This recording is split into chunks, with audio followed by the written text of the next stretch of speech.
Ok, aujourd'hui on se retrouve dans cette vidéo tout simplement pour faire le top des découvertes manga que j'ai pu faire cette année. Je précise bien que c'est des lectures et pas des découvertes d'animés. Et donc on est parti tout de suite. Juste avant, le résultat du concours sera en post et ce sera affiché le 31 octobre. Voilà, bonne vidéo.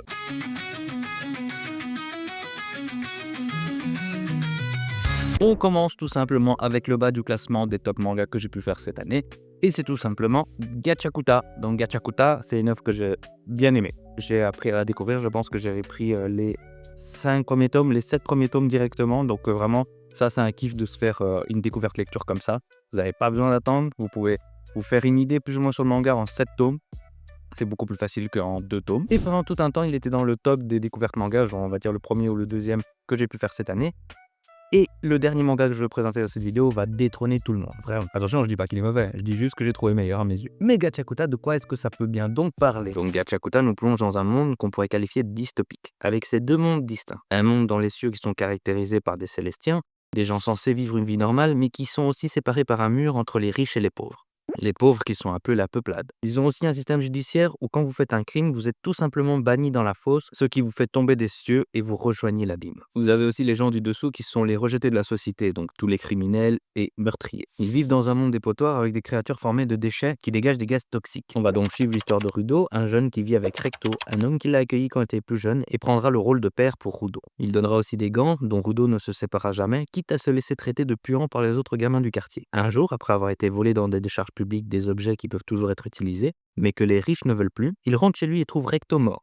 Étant choqué, ne sachant pas quoi faire, il est vite rattrapé par la garde et est jugé coupable de son meurtre. Il sera bien sûr jeté dans la fosse pour ses crimes. Et c'est là que l'histoire commence. Rudo va devoir trouver un moyen de remonter vers les cieux pour se venger des Célestiens et du meurtre de son père adoptif. Et ce que j'ai aimé dans ce manga, c'est tout simplement la simplicité de l'œuvre, son humour, ses actions, mais aussi son sérieux parce qu'il y a des sujets qui vont être abordés qui font un peu polémique maintenant qu'ils ont été découverts en animé, donc il y a plus de gens qui sont au courant de ça, dont certains passages avec le personnage Amo qui vivra un vrai traumatisme. L'un des points les plus forts pour moi, je trouve, c'est clairement ces personnages. Mention spéciale pour Jabberwocky que je trouve vraiment stylé. Son chara-design, son attitude, mais aussi le nom qu'il donne à son arme qui dans le monde de Gachakuta sont appelés les Jinki. Et pour Jabberwocky, c'est tout simplement Mantilla. Ouais, ma prononciation va peut-être dégueulasse, mais on reconnaît bien le style jamaïcain qui en fait un gros plus. Dernier petit point qui m'a fait vraiment accrocher à l'œuvre et le mettre dans ce top lecture découverte, c'est tout simplement dans le tome 6 avec cette planche-ci, donc cette magnifique planche qui nous montre l'urgence de la situation où les forgeurs d'âmes se plongent dans un piège sans réfléchir. Tout ça pour suivre Rudo qui est en train de se faire kidnapper. Et c'est aussi pour ce genre de planche que j'aime lire les mangas, vous sentez vraiment la pression du moment et que les héros se jettent dans l'action sans penser aux conséquences, quoi. Voici pour Gachakuta et sachez que le tome 14 sort le 5 novembre. On passe à la suite.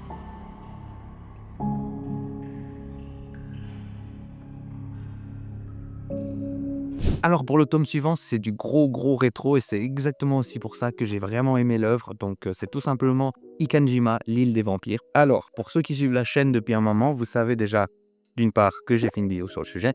Donc allez la voir pour que vous ayez plus de détails un peu sur Ikanjima. Et d'une autre que j'aime vraiment tout ce qui est côté horreur. Donc que ce soit en manga, en lecture, oui parce que ça peut être deux choses différentes. Ou bien en film, j'adore ça. Franchement, je pourrais mater, je pourrais bouffer de l'horreur toute la journée et que ce thème d'horreur soit complété avec du rétro. Moi, j'ai accroché directement. Mais de toute façon, vous avez tout mon avis dans la vidéo. Je vous laisse mettre pause à la vidéo pour aller regarder ça. Pour les points forts de l'œuvre, elle représente vraiment ce que j'aime dans les mangas d'horreur. Il y a vraiment beaucoup de monstres, il y a une diversité dans le bestiaire. Il faut savoir que quand vous vous plongez un peu plus dans le monde d'Ikanjima, il n'y a pas que des vampires, il y a des ogres et des ogres qui vont encore se transformer encore plus et devenir plus monstrueux, plus forts, beaucoup plus terrifiant et meurtrier. Et cette situation de tension que vous pouvez rencontrer à n'importe quel moment dans l'œuvre, donc vous savez que vous suivez le petit groupe de Akira si je me trompe pas. Et ils sont en territoire ennemi en fait, vraiment. Ils sont dans une île où chaque recoin peut abriter des vampires ou des monstres encore plus terrifiants. Et c'est ce suspense-là, cette situation de mort imminente, on va dire, qui fait vraiment le cœur de l'œuvre. Donc voilà, dernière petite info pour Ikanjima. Il faut savoir qu'il est en 29 tomes et que les derniers tomes sont des tomes doubles et que la collection est très chère. Donc le prix grimpe énormément, donc il faut vraiment s'accrocher pour avoir toute la collection. Moi j'en ai combien? J'en ai 2, 4, 5, j'en ai 5 actuellement et je pense vraiment, j'ai trouvé sur des offres pas chères, me faire un peu plus de la collection, voire une quinzaine de tomes directement parce que j'ai vraiment adoré ce manga. Faut savoir qu'il y a aussi une deuxième partie à cette œuvre qui est extrêmement dure à obtenir et dont je n'ai pas plus d'informations là-dessus. mais vous savez au moins qu'il y a une suite à cette œuvre. Bon, je vais me faire un peu de thé, je reviens.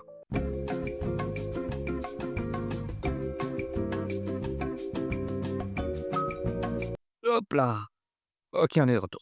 Ok, on va enchaîner avec la suite, mais avant, vu que tu es toujours sur la vidéo, n'hésite pas à lâcher un like, un abonnement si le cœur t'en dit, et de me dire en commentaire pour toi, quelle a été ta découverte manga de cette année, histoire de voir aussi si je connais l'œuvre, et si je la connais pas, bien sûr, aller regarder ça, pour essayer de découvrir de nouvelles œuvres, parce que c'est bien le principe de la chaîne, non? On essaie de faire une collection de mangas pour découvrir des mangas. Bon, ça faisait un peu bateau comme phrase, mais bon, on enchaîne avec la suite.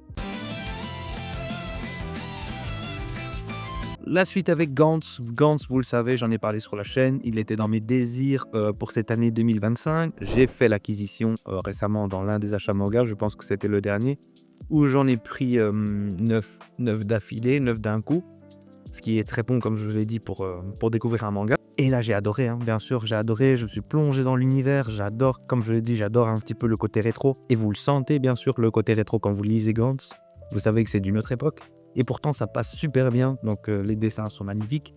L'univers est vraiment stylé. Donc, Gantz, ça parle bien sûr de ceci. On va suivre l'histoire de Kei Kurono, un lycéen banal qui, un jour, sur les quais du métro, voit un ancien ami d'enfance qui va essayer de sauver un mec ivre. Et en l'aidant à contre-cœur, ils meurent tous les deux écrasés par le métro. Pensant être mort, il se retrouve téléporté dans une pièce d'appartement avec des inconnus et une sphère noire. Là, ne sachant rien de ce qui se passe, ils doivent participer à une chasse aux extraterrestres sur Terre. L'histoire va s'enchaîner et les missions d'extermination seront beaucoup plus intenses et au point où j'en suis, je trouve que c'est de plus en plus hard. Ce qui fait la force de cette œuvre, comme je vous l'ai dit, c'est tout simplement son côté rétro. Vous le voyez dans ses dessins. Ça pourrait être un mauvais point pour certains, notamment les nouvelles personnes qui découvrent les mangas, mais bien au contraire, c'est cette signature qui fait aussi accrocher à l'œuvre. Alors oui, il y a un peu de nudité, mais de toute façon, ça va en s'atténuisant. Et puis franchement, qu'est-ce qu'un peu de nudité dans ce monde de fou? Et il y a aussi un moment que je trouve hors du temps et hors de l'œuvre, c'est tout simplement quand Kei vit une vie simple avec sa petite amie, et c'est tellement bien retranscrit que ça nous sort de l'horreur des combats et des missions d'extermination.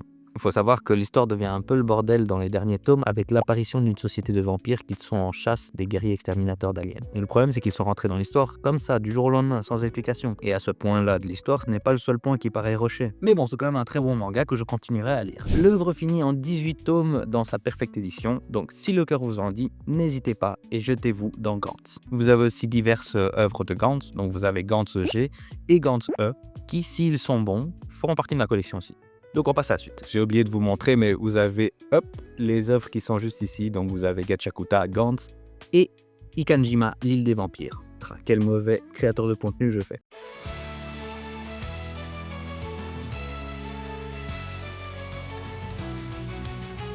Ok, on va enchaîner tout simplement avec le dernier manga de ce top découverte lecture manga de cette année. Putain, le titre est long. Et c'est tout simplement Kagurabashi. Donc Kagurabashi, quelle dinguerie. Franchement, quelle petite pépite ce manga. C'est simple, il est venu, il a détrôné tous les autres de mon top lecture et il s'est mis en tant que première place. Sauf erreur de ma part, qu'il y a un autre manga qui vient de sortir maintenant, dont je ne serais pas au courant, et qui sortirait peut-être, on va dire, 3 tomes pour se faire un avis, qu'il soit bien ou non, avant la fin d'année, sachant qu'on va rentrer en mois de novembre et la fin d'année, c'est en décembre bien sûr, je vous cache rien. Et que tout simplement ce nouveau manga vient détrôner Kagurabashi, eh ben je pense que pour moi, il finira dans mon top des découvertes lecture de cette année. Franchement, une dinguerie, je vais vous expliquer pourquoi. On va pas se le cacher, le plus gros point fort de Kagurabashi, c'est tout simplement l'action. Les combats sont vraiment trop stylés, les pouvoirs des sabres sont magnifiques, il y a une vraie beauté dans certaines attaques de Shihiro. Il se cache pas dans le démembrage et il y a des bains de sang à foison. Vous avez déjà mentionné un point noir dans l'œuvre, c'était tout simplement le dessin des yeux, surtout dans le premier tome. Après, je sais pas si c'est moi qui me suis habitué ou bien qu'il y a un léger changement, mais c'est un point qui passe à la trappe au vu des nombreuses phases d'action de l'œuvre. Et comme je vous dis que le mot action est le maître mot de cette œuvre, faut savoir que les personnages sont tellement dans le feu de l'action qu'ils n'hésitent même pas à mettre leur vie en jeu dans chaque combat qui sont très difficiles, quitte à perdre un membre ou mourir d'épuisement. Et bien sûr, comme dans Gachakuta, il y a un tome et une planche, donc c'est le tome 5 de Kagurabashi, et il y a une planche, celle-ci que je vais vous montrer. C'est tout simplement dans l'arc du Rakuzaichi, pendant le combat de Shihiro et le patriarche de la famille Sasami. L'homme du match est clairement Akuri, qui est en soutien durant le combat pour garder la liaison entre deux dimensions, pour sauver les marchandises humaines et en même temps aider Shihiro dans son combat. Notamment cette planche où il téléporte des explosions qui auraient dû être fatales pour les déplacer sur des mafieux du public. Aucun sentiment, aucun regard, que de l'aura farming. Avec cette pose où il est au bord de la mort pour utiliser ce pouvoir qu'il venait à peine d'éveiller. Non, vraiment, c'est un très bon arc avec l'utilisation des sabres ensorcelés qui seront mis à l'honneur et en toute beauté. Pour le synopsis, je vous en avais déjà parlé dans les anciennes vidéos. On va suivre tout simplement Shihiro qui va se mettre à la recherche des sabres ensorcelés créés par son père, des sabres ensorcelés qui auraient aidé à gagner une grande guerre au Japon et qui auraient été volés par une organisation, les Ishaku, donc puissante organisation de sorciers. Et Chihiro se mettra en quête de récupérer les 6 sabres ensorcelés avec le 7e sabre ensorcelé qui était caché et qui est tout simplement Enten. Alors oui, j'en vois déjà certains venir avec « ouais, mais tu sors sur la hype ». Alors non, il faut savoir que moi, tout ce qui est hype, franchement, moi, ça me refroidit plus qu'autre chose. Et franchement, si j'ai attaché à ce manga-ci, c'est vraiment pour son contenu. Et je me suis fait une idée à partir du... Je pense que c'est vraiment le top 5, donc ce tome-ci, qui m'a fait vraiment me dire « putain, mais ça, c'est un manga, quoi. Ça, c'est un vrai manga. » Ça m'a fait replonger dans des émotions que j'avais dans les anciens mangas quand j'étais plus jeune. Donc ça m'a mis une petite nostalgie. Je me suis dit « putain, ça, c'est un bon manga. » Et j'apprécie tellement l'œuvre que je pense que je vais me faire une vidéo là-dessus, consacrée à Kagurabashi. Je sais que là, pour l'instant, il y a le tome 7 qui va sortir. Attendez, je vous dis ça tout de suite. Donc voilà, il faut savoir que le tome 6 va sortir le 5 décembre. Et moi, je serai aux premières loges pour prendre le manga parce que vraiment, c'est une dinguerie. Et en 5 tomes, il m'a fait vraiment accrocher et franchement, il est classé top des découvertes manga de cette année. Donc voici, messieurs, dames, pour cette vidéo-ci. C'était un petit point sur mes lectures que j'ai pu faire cette année. En tout cas, mes coups de cœur à moi. Comme je vous l'ai dit, n'hésitez pas à mettre en commentaire des offres qui vous ont fait effet à vous et donc que je pourrais peut-être découvrir. Donc pour moi, c'est tout pour cette vidéo. Salut!